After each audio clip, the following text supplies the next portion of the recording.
ইসমাইল রে, আমি তো তোর একটু পরে সবাই দিব বাবা, তুই তো আল্লাহর কাছে চলে যাবি। আমার মালিক রিজায়া বলিস, ও মালিক তোমার সন্তুষ্ট করার জন্য আমার বাবা 3টা সুমা দিয়ে আমার জবাই দিয়ে দিছে।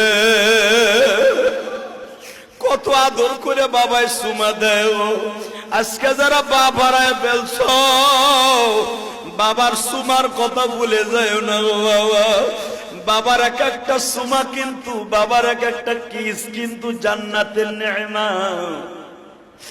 সঙ্গে সঙ্গে বলে ইসমাইল রে, তাহলে আর দেরি করা যায় না, ওঠ পাহাড়ের উপরে।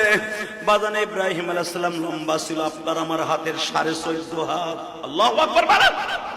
14.5 হাত লম্বা মানুষটা বাজান কয়েক কদম দিয়া পাহাড়ের উপরে উঠলেন, যেখানে শোয়াইছে ইসমাইলকে। ওই জায়গাটা এখনো মিনার করা আছে।